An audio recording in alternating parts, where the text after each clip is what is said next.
खुलुमबाय आं सिबिरानि ब्रह्म गोजोन फुंबिलिनि बयनिसिमबो गाहाम हामलायनायखौ जासिहरनाय थाबाय नोंथांमोननि थाखाय आं माखासे खौरां लानानै फैबावबाय अन्नानै भिडिअखौ जोबजासिम नायलांदो क'क्राझार जिल्लायाव खनले लुथिनाय जाथाय फिन खेबसेबाव क'क्राझार जिल्लायाव लुथिनो नाजानाय जाथाया सोराङाव फैदों गसाइगावनि थागिबि अनिमा बसुमतारीखौ गाग्लोबनानै धोन लुथिनो नाजादोंमोन सिखावनि दोलोआ जाथायनि सायाव अनिमा बसुमतारीया फोरमायथिनाय बायदिब्ला बिथांजोआ गामियाव थांनानै साबकाटानिफ्राय गंसे अट'जों न' फारसे फैगासिनो दंमोन बेयावनो अखा हानायनि थाखाय अट' सालायग्राया अट'नि पर्दाखौ खोबनो थाखाय थिनदोंमोन बे लेखायै बिथांजोआबो अट'नि पर्दाखौ बोख्लायनानै लादोंमोन बे समाव अनिमा बसुमतारीनि फिसाया कल हरदोंमोन आरो रायज्लायफुबाय थानाय समावनो मिथिस्लाबाजासे सिनाय मोनै दुथांफोरा बिथांनि आखायाव गोबौ हाथियारजों दानख्लाबलांदों बेनि उनावनो गोबां थै बोहैनायनि जाहोनाव बिथांनि खर'आ गिदिंनानै थाल गैयै जादोंमोन उनाव बिथांखौ गुबुन सुबुंफोरासो देहा फाहामसालियाव थिसनफैदों जाथायनि सायाव अनिमा बसुमतारीया फोरमायथिनाय बायदिब्ला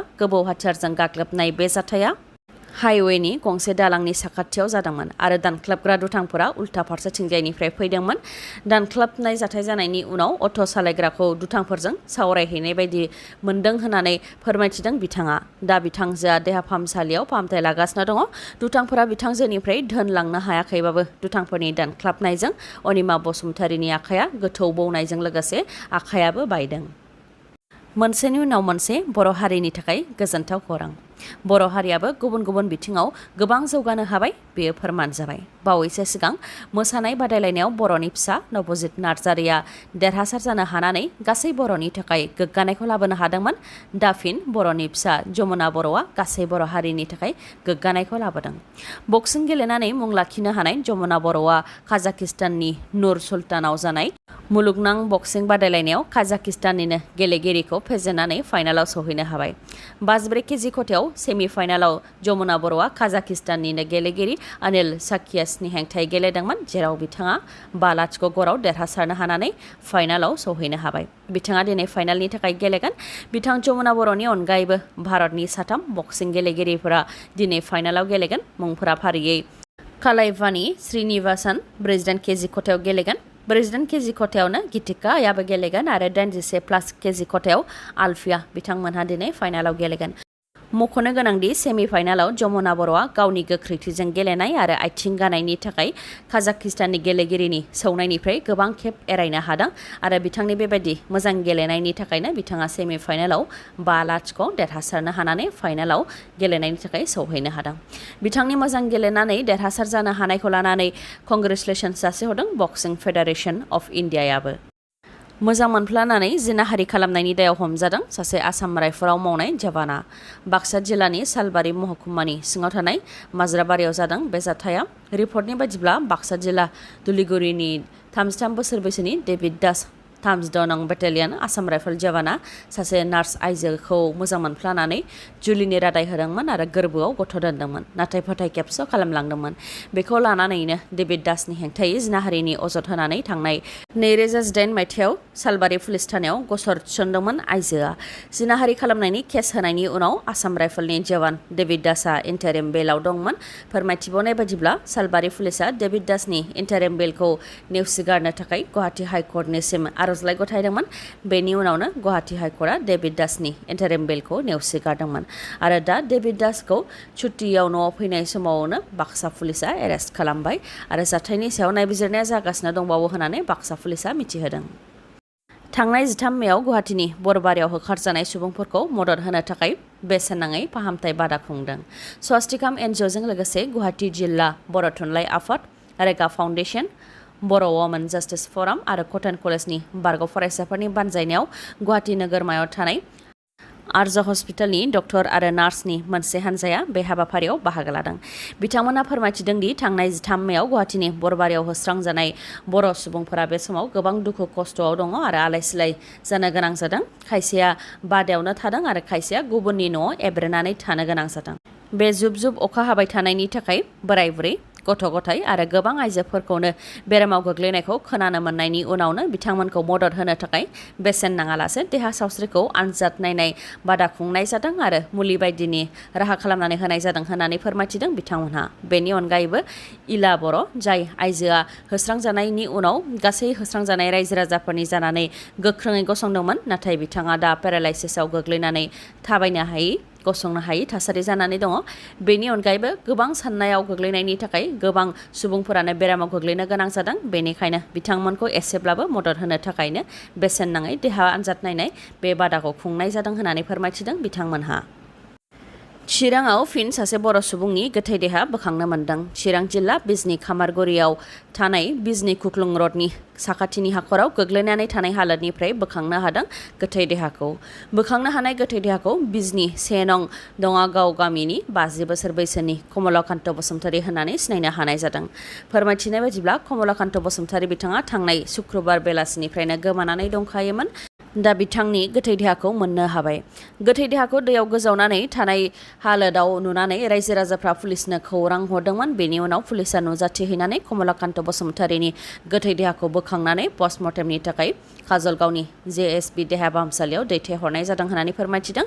जाथायखौ लानानै पुलिसा सरासनस्रा नायबिजिरनायखौ जागायबाय, नाथाय मा जाहोननि थाखाय कमलाकान्त बसुमतारीया थैनो गोनां जादों बेनि सोमोन्दै दासिमबो जेबो रोखा खौरां मोननाय जायाखै। नोंथांमोननि मददनि गोनांथि जादों। HM ब्लग इउटुब चेनेलनि बिगोमा दानसोरां बर' बिथांनो नोंथांमोन रायजो राजा, आइ आफा, बिदा फंबाय, बिब' बिनानावमोननिफ्राय मददनि गोनांथि जादों। उदालगुरि जिल्लानि 2 नं झारगाव गामिनि दानसोरां बर' बिथाङा जोबोद दुखुथिया न'खरनि। बिथाङा भिडिअ बानायनाय आरो मोसानायाव जोबोद गोसो दं होननानै फोरमायथिदों। नाथाय दुखुथिया जानायलाय मबाइल गंसे बायनानै लानो हायाखै, जायनि थाखाय गुबुननिफ्राय मबाइल लानानैसो भिडिअखौ बानायनो गोनां जायो। बेराफारसेथिं बिफा थैनायलाय सानफ्रोमबो खामानि मावनानै न'खरखौ गावनो बेंनो गोनां जायो होननानैबो फोरमायथिहरदों। बिथांनि न'खराव बिमा, फंबाय आरो गाव गासै 3 दं होननानै फोरमायथिदों। लोगोसे नोंथांमोननि एसे मददानो दुखुथिया फंबायनि जिउआव सोलायनायबो लाबोनो हागौ। बेनिखायनो नोंथांमोनहा अननानै HM ब्लग इउटुब चेनेलाव थांनानै खेबसे बिथांनि भिडिअखौ नायहैनो हागोन आरो चेनेलखौ साबस्क्राइब खालामनो हागोन। गोसो गोनां बिथांमोनहा बिथांनो गंसे मबाइल होनो थाखायबो मदद होनो हागोन। एकाउन्ट नाम्बारा 3813506064। फोरमायथिनाय बायदिब्ला दानसोरां बर'नि बेंक एकाउन्टआ जेबो लेनदेन गैयैनि थाखाय ब्लक जानानै दङ। बेनिखायनो दिनैसिम भिडिअ बानायनायाव जाय बिथाङा दानसोरां बर'खौ मदद होबोगासिनो दं बिथांनिनो एकाउन्टखौ होनाय जादों। मददनि थाखाय दानसोरां बर'आ बिभइसखौबो लोगो हमदोंमोन। बेनि भिडिअखौबो नोंथांमोनहा नायहैनो हागोन। लिंकखौ डिस्क्रिप्सनाव होनाय जाबाय। गरेस्वर देवसुङानि आमलाइगुरिनि 1 नं बरसुपा गामियाव हान्थिनाय लामा आरो लोंनाय दैनि जेंनाखौ लानानै रायजो राजाफ्रा खुद्रिसारदों। बिथांमोना बुंथिदों दि 29 नं सुख्लाय सेरफाङाव बारग' EM गणेश कछारिया 15 बोसोर सोरखाराव थानाय समावबो जेबो लामा आरो लोंनाय दैनि राहा खालामनानै होलाङाखै। बेराफारसेथिं BTC बिसायख'थिनि सिगां बिश्वजित दैमारिया लामा आरो लोंनाय दैनि थाखाय बरिं बानायनानै होनो थाखाय रायजो राजाफोरनो खोथा होदोंमोन। बिसायख'थिनि 1 दाननि उनावनो बेफोर गासैबो जेंनाखौ सुस्रांनानै होनो थाखाय बिश्वजित दैमारिया रायजो राजाफोरनिसिम खोथा होदोंमोन। नाथाय BTC बिसायख'थिनि 2 बोसोरनि उनावबो जेबो राहा खालामनानै होआखै होननानै खुद्रिसारदों रायजो राजाफ्रा। लोगोसे बिश्वजित दैमारिया रायजो राजाफोरनि सिगाङाव गावनि खोथा होनायखौ लाखिनांगौ होननानैबो दाबि खालामदों। रायजो राजाफ्रा फोरमायथिदों दि भुटाननिफ्राय फैनाय हग्रा दंग'नि दैखौसो सरनानै 1 नं बरसुपा गामिनि रायजो राजाफ्रा लोंनो गोनां जायो। 1 नं बरसुपा गामिनि जेंनाखौ जाहाथे दानि गोदान सोरखार UPPLनि प्रमद बर' बिथांमोनहा फैनानै नायफैयो, बेनि थाखायबो खावलायहरो 1 नं बरसुपा गामिनि रायजो राजाफ्रा। बाक्सा जिल्लानि दिहिरायाव हरखाब सारअन्थाइ गावनायजों सासे सुबुंनि जिउ खहा आरो 2 गोब्राब जोखोम। बाक्सा जिल्लानि दिहिरायाव हरखाब सारअन्थाइ गावनायनि जाहोनाव सामल बर्मन मुंनि सासे सुबुङा जिउ खोमानो गोनां जादों आरो अमिला बसुमतारी आरो बैष्णब बसुमतारी बिथांमोनहा गोब्राब जोखोम जानो गोनां जादों।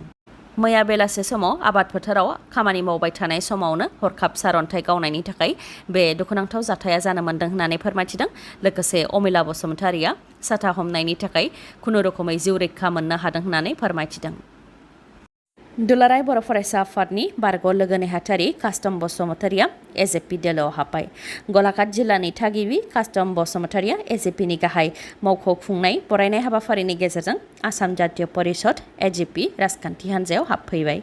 बिथां कास्टम बसुमतारिजों लोगोसे गोबां लाइमोनफोराबो एजेपि दोलोआव हाबफैदों होननानै एजेपिनि गाहाय दैदेनगिरि लरेनज्योति गगৈ बिथाङा फोसावदों। मिथिनो मोननाय बायदिब्ला एबसुनि बारग' लोगो नेहाथारि कास्टम बसुमतारिया एजेपि दोलोआव हाबफैनाय लोगो लोगोनो गोजौ थाखोनि मासि मोननो हादों। आसामनि मस्ट वान्टेड सानै दुथाङा आसाम पुलिसनि एनकाउन्टाराव थैनो गोनां जाबाय। मस्ट वान्टेड 26 बोसोर बैसोनि आबुल हुसैन आरो 35 बोसोर बैसोनि कामरुल इस्लाम सानैनि हेंथायै किडनेप खालामनाय, रां दाबि खालामनाय, लुथिनाय आरो गारि खावनाय बेबायदिनो गुबुन गुबुन खामानिनि हेंथायै गोबां केस दंखायोमोन। बेनि अनगायैबो हानि दावराव दावसि जानायखौ लानानै दुथांफोरनि हेंथायै सिलचर सादर पुलिस थानायाव गसर थिसननाय जादोंमोन। बेनि सायाव बिथा खालामनानैनो दुथांफोरखौ हमनाय जादोंमोन होननानै काछारनि एसपि रामानदीप कौर बिथाङा फोरमायथिदों। लोगोसे फोरमायथिबावदों दि हमजानाय दुथांफोरा पुलिसनि जिम्मानिफ्राय खारनो नाजादोंमोन। बेयावनो दुथांफोरखौ खारनायनिफ्राय होबथानो थाखाय पुलिसा गावनो गोनां जादों। जाथायनि उनाव दुथांफोरखौ सिलचर मेडिकेल कलेज एन्ड हस्पिटालाव लांनाय जादोंमोन, नाथाय मस्ट वान्टेड दुथांफोरखौ थैबाय होननानै डक्टरा फोसावदों। दिनैनि भिडिअआ एसेनोसै।